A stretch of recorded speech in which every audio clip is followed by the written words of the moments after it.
Indomie, ilay paty be mpankafy indrindra eran-tany. Ndeha hiaraka hankafy ny paty Indomie eto am-panaranany Le JT. Au cœur de l'actualité du JT, en roulant avec Continental Auto. JK Group vous présente. Ni le JT, miaraka amin'ny art de vivre. Immédiat, l'école de l'art de multimédia Mbatomtsangana, téléphone 26 250 86 vous présente.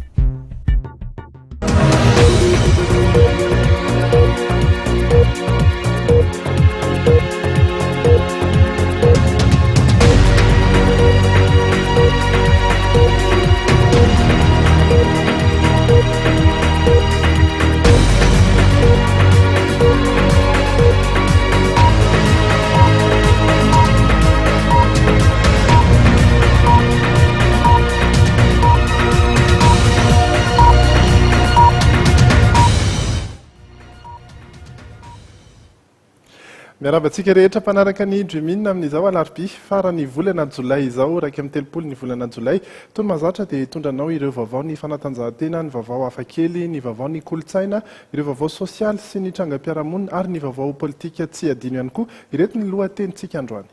Olona 7 indray no nahazo famotsora-keloka.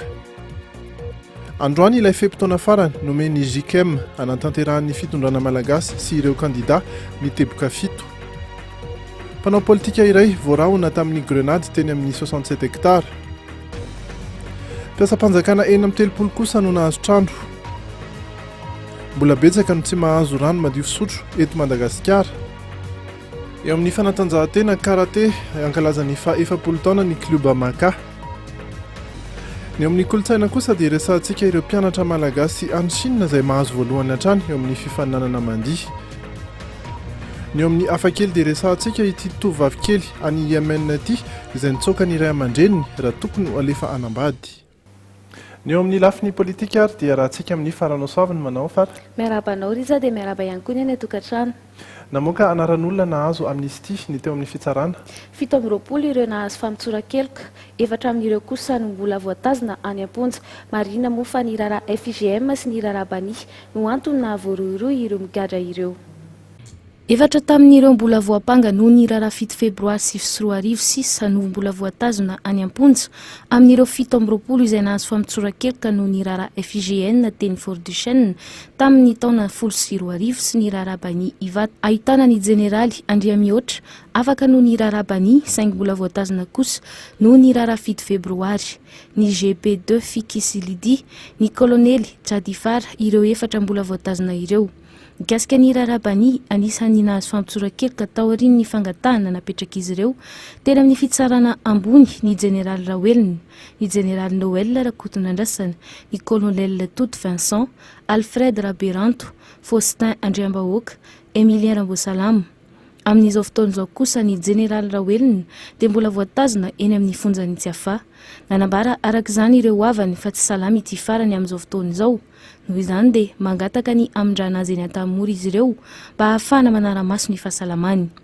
Ho an'ny raharaha FIGN nitranga tamin'ny 20 volana May 2020 kosa dia nahazo famotsora-keloka ny kolonel Andrianzafy Raymond, ny lieutenant kolonel César Lamboarso. Ireto farany izay anisany voasambotra noho ny raharaha Ambohijanaka ny volana Aprily 2020. Tsy nahazo famotsora-keloka kosa ny kolonel Charles Andrianasoavina sy ny kolonel Koutity. Raha ny fantatra dia tsy nanao fangatahana azona izany izy ireo. Nisy ihany koa anefa ireo tsy nanao fangatahana kanefa nahazo ny famotsora-keloka. Isan'izany ben'ny tanàna ny Fianaratsoa, Andriamatoa Petra Kotoniaina. Ho an'ireo izay mbola tsy nivoaka kosa kanefa tafiditra ao anatin'ny raharaha Bani sy ny FIGN ihany dia nanazava ny maître Willy Razafinjatovo fa mbola misy ny raharaha hafa izay mbola hitazonana azy ireo. Na dia izany aza anefa dia mbola afaka mangataka famotsora-keloka mikasika ireo raharaha ireo hatrany izy ireo. Ny fangatahana nataon'ny fikambanana mahery fon'ny firenena no anisan'ny nanampy ireo izay nahazo famotsora-keloka ireo. Androany kosa ilay fepitaona farany nomeny ny JKM anatanterahana ireo teboka fito. Izay indrindra tokoa no antony hahatongavan'ny Irak ny Sadek eto amintsika amin'izao fotoana izao hanara-maso akaiky ny fivoaran'ny raharaham-pirenena. Misy ihany koa moa ireo mpanao politika manana ny heviny mahakasika ity fepitaona farany napetraky ny JKM ity. tomindray ary hitarika ny iraka mpanaovany Jig azy eto amintsika ny mpanelanelan'ny Sadek Andriamatoa Joakim Sisano miaraka amin'ireo delegaciony anao tombana mikasika ireo teboka fito no ahatongavany hoy izy ireo teny ampiadonana ny seranam-piaramanidina ny tolakandro teo teny Ivato. Nandrasana tamin'izy ireo ny fanehoan-kevitra mikasika ny tokony hialany ireo kandida telo Andry Rajoelina, Laura Valmanana ary Didier Ratsiraka. Mbola tsy nisy aloha izany. Saingy nanipika kosa izy ireo fa hitanany teny mikasika ireo sazy. Ankoatra azy ireo naneho ny heviny ireo mpanao politika. Oka les sanctions tokony mandeha amin'ny olona tokony sanctionnena zay manimba ity firenena ity, fa tsy les sanctions izay eritreritra hoe za mba hita hilatsaka dia mety ho voafidiny vahoaka malagasy. Za ngamba mitovy hevitra amina olona anankiray ny tena ilay izy hoe le zikemany tsy didina vahoakany fa ohatrany hoe tolo-kevitra tokony arahana. Ka raha tena manaja le article 45 izy dia hoe tsy tsabaka mivatana amin'ny tokantranony malagasy ry zareo. Sazy iny sazy ho an'ny tokony hiala ny candidat telo mbola tsy niala izy ireo inona ny azahoana. Raha tsy diso mbola mirombe folo alina le izy tampotra. Nambaranireto iraka ireto fa aoriany ny fanamboarana na ny fitsanganany fitsarana manokana amin'sahana ny fifidianana vao hanapa-kevitra izy ireo na hanampy amin'ny fanatotosana ny fifidianana na tsy. Ary tsy eo amin'izay lafin'izay ihany fa mbola andrasana ihany koa raha ho ankatoavin'izy ireo ny fidirana ireo nanao soniny tondrotra ao anatin'ny CES na tsy. Mbola izy faka-kevitra tsy maintsy ho ataon'izy ireo amin'ireo vondrona politika samihafa mandritra izao fahatongavany eto izao. Ho hitantsika eo ihany ny toyny ny tantara irahiny fa farany eo amin'izay vaovao entinao zay. Feno 20 taona androany tokoa ny nanafian'ny miaramila ireo mpanao kung-fu teny Ambatomainty. Ny resaka fananantany teny Nanisana ary koa ny resaka mpandraharahan'ny fonja ny fitakina nataon'izy ireo tamin'ny fanjakana no hoentsika atao anatin'ny ireto vaovao manaraka ireto. Feno 20 taona androany ny nanafian'ny miaramila ireo mpanao kung-fu tetsy Ambatomainty sy tetsy Beoririka nampiasa fitaovana matanjaka toy ny tanky ireo mpanafika tamin'izany. Tsy nitsahatra teo anefa fa nisy ihany koa ny helikoptera izay nandatsaka barika feno solitany ka nampirehitra ny tanàna iray manontolo. Antony nahatonga ity fanafiana ity raha ny fanazavana sy ny tantara dia ny fandravan'ny mpisehatra kung-fu sy ny vahoaka ny fikambanana TTS na ny tanora tonga saina izay nanana ny foibe ny tetsy amin'ny tsenany Pochard ankehitriny. Ka miangaha foana zay ho an'ny mpanao politika malagasy amin'izao vaninandro ngeza be atsiarovanay ny tantaran'ny kung-fu ny aran'ny herisetra zao dia mampatsiahy zay satria mafy zany hoe fifandonany malagasy samy malagasy zany ary mampalahelo zany. Ka matoky sy mino zay fa amin'izao fahatsiarovana n'izao fa 20 taona ny namonoany ny fitondran-dratsiraka ny kung-fu zao dia samy ho tonga saintsika malagasy mba tsy ho tonga amin'izany hoe raha mandrika ny eto Madagasikara fa hita vahaolana ivoahantsika. Ny TTS fampiasan'ny Amiral Ratsiraka tamin'izany fotoana vantany vao misy ny manohitra azy ary nanana fitaovam-piadiana izy ireo tamin'izany. Anomboka ny 20 aogositra izao ny fitokonana nataon'ireo mpandraharahan'ny fonja eny Antanimora na ny SPAPM raha toka tsy ahitan'ny fanjakana vahaolana ny fitakina nataon'izy ireo mba hikatsahana ny fanatsarana eo anivon'ny fandraharahan'ny fonja. Efa miaratsy sy miamahanitra tokoa mantsy ireo fotodrafitrasa tsy misy ny fitaovana anaovana ny asa aman-draharaha indrindra manoloana ny fahafenoan'ny fonja tafahoatra manerana ny nosy. Nahisy ary zany zavatra zany izahay mpandraharahan'ny fonja dia tsy eritreritra mihitsy hoe hanao fitakina ka hoe anohitoina ny fandriam-pahalemany fonja zany. Efa elany nisy fitakina ny mpandraharahan'ny fonja fa mbola tsy nisy nanohitoina na hoe nandray fitaovam-piadiana mba hoentina hitaka fa ny anay dia hoentina pilamina ny fitakina matoa zahay taratasy no nalefanay hatramin'izay ary hatramin'ny omaly zay nalefa any amin'ny filohan'ny tetezamita sy ny andriamatoa Prime Ministre fangatana fiaonana mba hitondranay mivantana ny etaetanay dia tsy mihevitra velively zahay fa hanohitoina na hanao fihetsika hitondrana anohitoina ny fandriam-pahalemana vafonja ka hoe hamela gaboraraka ny fonja sanatria zay. Fehi-kevitra tapak'izy ireo nandritra ny fivoriany teny Antanimora moa io fikasana hitokona io. Tapaka nandritra ny filan-kevitry ny gouvernemanta omaly fa isy ny fanesorana ireo mipetraka eo amin'ny tany ministeran'ny fambolena etsy Nanisana. Nitondra fanazavana mikasika izany ny filohan'ny voameran'ny fananjariana ny tany sy ny fitantanana ny fananantany eo anivon'ny filan-kevitra ambony tetezamita fa mbola tsy maintsy isy ny fifampiresahana eo amin'izy ireo sy ny gouvernemanta.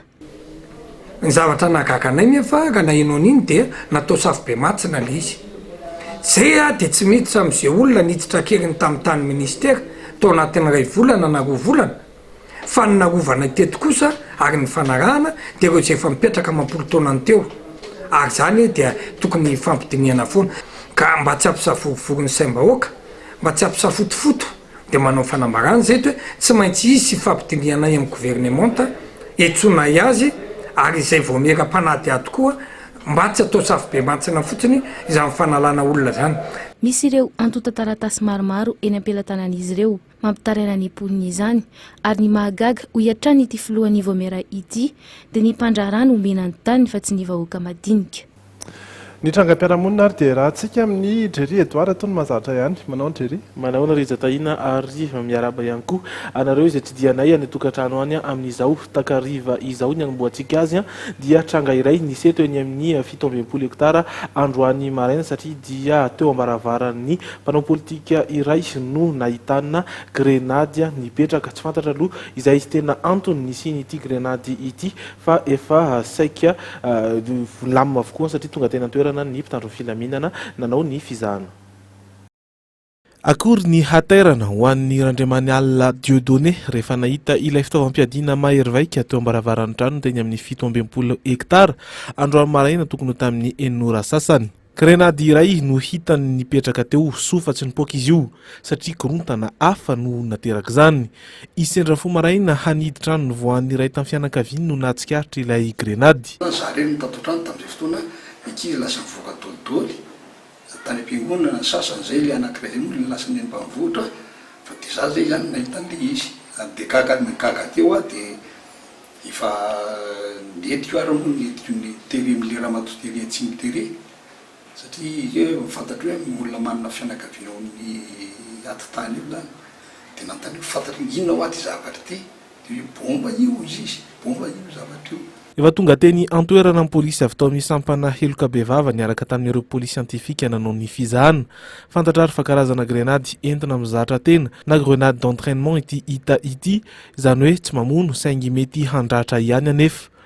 Azo heverina ho fandrahonana ihany ty trano ity ho ilay raim-pianakaviana tsy voasamba noho izy no lasibatry ny sotasota avy amina olon-tsotra tsy fantatra ny tenany. Zany lazaitranao zany hoe tamin'ny volana ane zay zany nisy nianitra tary amin'ny rihana voalohany riam-pandriana ry zay amroa maraina misy olona nitsiro ary dia misy voatery niantsoantso azy zany satria misy olona nihoatra ny fefitanenan tany izy dia niditra tao amin'ny varavarakely eo ambony eo dia ohatra ny tsy nisy ninina akory izy nandeha nitety ny tamboho iny ary nitatonanana taty dia mahagaga fa eo ambon'ny tafo ny anankiray le tsika lapo de posy nefa raha ny fandeha zany na zareo taona milaza fa tsy misy mare. Misy aina nefa nipetrahan'ny ayainy ka nahatonga azy nametraka fitarainana teny anivon'ireo manam-pahefana hanika vamaika naharomotra ireo olona ve izany ho hiatrana izy. Na izany zany nampivarahontsana mieritreritra hoe rahonana amin'ny grenady ny olona iray mba handemena azy. Efa misokatra ny fanadiadiana ankehitriny andrasana izay mety ho toyiny izany. Mikasika alatra fiara indray kosa tratra ireo mpisakaiza zay mpanao ity asa ratsy ity. Ny polisy misahana ny eloka bevava no ny andraikitra ny fisamborana rehefa no ayahina hanity fiara izay namidiny izy ireo teny am-pefoloha no nipetraka io fiara io andao arahana fanazavana misimisy kokoa. Sendra tsy nampoziny ireto olona roa lahy sy vavy mpitsipa fa olona mahafantatra ny tompon'ny fiara nokasainy hamidy no nivarotana izany. Tamin'ny alatsinainy teo no natao nivarotra tsy nanambola nefa ireo hividy ka nitondra olo-kafa namany hijery ilay fiara. Rehefa ny eo narotonta dia notombanana 30 tapitrisa ariary ilay Hyundai Starex. Nandeha teo resaka ka nidina hatrany amin'ny 17 tapitrisa ariary ny vidina. Nampisalasala ilay olona saika hividy zany. Rehefa nijerena ny taratasy dia mbola gaga ihany ilay olona saika hividy fa prefiaviana aminy avy ihany Thomas na ny tompon'ilay fiara. Dia fiara izay nataon'olona mody eo atao location any Full Point tany Tamatavy izy no hoe nanao location le fiara tany Full Point tamin'ny farany herinandro teo nefa zany zareo dia efa navita ny acte de vente ny karapanondro sandoka ny déclaration sur l'honneur an'ilay fiara ary saika ho amidy teto Antananarivo le izy tamin'ny fanadihadiana natao dia fantatra sy hita fa taratasy hosoka avokoa no nampiasaina amin'ny fivarotana ilay fiara ka isan'izany ny karapanondron'ilay tompona fiara izay notsindriny ireto olon-dratsy ireto ny sariny ka nampiasainy amin'ny taratasy fampivarotana hosoka na ny acte de vente. Fantatra ihany koa fa efa nigadra tamina resaka halatra fiara ihany koa ilay lehilahy. Mbola misy ina amin'ireto olona ireto ka rohina amin'izao fotoan'izao atolotra ny fitsarana tsy ho ela ny raharaha. Manao hetsika manokana ny polisy misahana ny eloka bevava amin'ny famongorana halatra fiara, fivadiam-pitokisana sy fisolokiana ary hosoka an-taratasy. Tao anatin'ny efa-bolana dia fitoriana 40 no voaray mahakasika halatra fiara madinika, 4x4 ary minibus. Taorian'ny fanangonam-baovao dia nahitam-bokatra ny famotorana natao halatra 9 tamin'ireo 40 no niakatra fitsarana. Marihina fa efa tafaverina tany amin'ny tompony avokoa ireo fiara ireo, ny sasam-bola hanaovana fanadihadiana. Nisan'ny kodrery ny razana hita tamin'ny asabotsy teo teny 67 hektara ihany na ina ho jiolahy. Zao kosa ary dia efa mipetraka ary fantatra fa jiolahy tokoa ity lavo izay maty voatsatoka antsy ity ny andron'ny sabotsy teo. Misy ny fanazavana izay hitiny mpitandro ny filaminana mikasika izany. Ny sabotsy teo no hita teny amin'ny 17 hektara vatany lehilahy iray maty noho ny fitsaram-bahoaka. Voalaza fa nangalatra tao amina trano iray teo akaiky teo izy io ka rehefa nifanenjen'ny olona dia nanamparany reto fariny ny atazerany. Rehefa nanao fizahana teny an-toerana ary ny avy ao ny sampana eloka bevava dia tsy nisy taratasy nafantarana ilay lehilahy teny an-toerany. Notombana no manodidina ny 70 taona izy. Hita ihany koa ny kitapo, nisy fitaovana toy ny cadenas, baramine, lakle passe-partout ary vola maromaro. Rehefa natao kosa ny fizahana ilay razana tamin'ny fampiasana fitaovana ary fomba dia fantatra fa Iranayveson Richard teraka tamin'ny 20 Martsa 2027 zany hoe 570 taona ary efa malaza amin'ny asa ratsy ity lehilahy hita ity satria tamin'ny taona 2012 no efa voapanga tamina halatra amin'ny tampiadina niaraka tamina fanolanana izy. Fantatra ihany koa fa mbola misy namany hafa miriria anoany ka mitohy hatrany ny fanadihadiana. Saotra andrerito amin'ireo vaovao ireo ho anivela indray kosa isika tranga anankiray ihany koa no resahantsika amin'ny hafakely satria dia tranga tany Yemen tovovavy kely 12 taona anisan'ny malaza dia malaza amin'izao fotoana ny sary izay nataony satria mahay miteny izy ary tena resy lahatra tanteraka eo amin'ny hevitra izay hoentiny kanefa dia mbola kely dia kely tokoa. Tokony ho alefan'ny ray aman-dreniny anambady olona iray izy ity no nitsoaka tao amin'ity ray aman-dreniny ity. السلام عليكم ورحمة الله وبركاته أهلا وسهلا فيكم. Vao raika amby folo taona tokoa ity tovovavy ity Nada Alhadalla no anarany eny ambony fiara mitsoaka ny Yemen izy izao nalaina sary mihetsika izao. Amin'ny fony manontolo izy no milaza fa tsy verina mihitsy any amin'ny ray aman-dreniny raha saika ho alefan'izy ireo anambady. يعني ما فيش حياة ما فيش تعليم ما فيش قوة ما فيش بين قلبهم رحمة. الموت أرحم لي إنني أموت ولا أبقى. أنا أفضل أن أكون عند عمي ولا أفضل عندهم يقتلوني يهددوني يقولوا لي إذا رحت عند عمك بنقتلك. يعني إيش هذا؟ إيش تهديد؟ يهددوا الأطفال يزوجوني يرضيكم. وكمان أنا عادي القتل عندي عادي ولا أعيش عندهم ولا أعيش عندهم. Maro tokoa ireo tanora mamontena rehefa avy nalefa nomena vady milaza manana ohatra betsaka amin'izany Nada Alhadalla. براءة الطفولة. إيش ذنب الأطفال من تتزوجوهم كذا؟ يعني مثلا أنا بحل مشكلتي صح؟ بس بعض الأطفال براءتهم ما يحلوش مشكلتهم. خالتي وهي خالتي عمرها 13 سنة فعلت سنة مع زوجها وقبت الغاز وتروشت به وماتت. يعني كان يشل الحدايد هو يسكر وبينه مرض وبينه كل شيء. يعني يرضيكم إنه يعني يتزوج يرضيكم. Ny tena loza dia tsy voararany lalàna izao karazana pédophilie izao tsy voafetra mantsy eto Yemen ny taona kely indrindra hidirana amin'ny fanambadiana. Raha nitatitra farany avy amin'ny firenena mikamana dia natsasa manilana ireo ankizivavy eto Yemen dia lasa manambady alohan'ny 12 taonany avokoa. Mbola mitoy ny logité afaka fotoana fohy mbola maromaro mihitsy ny vaovao entina aminao ao rindra dokam-barotra reto.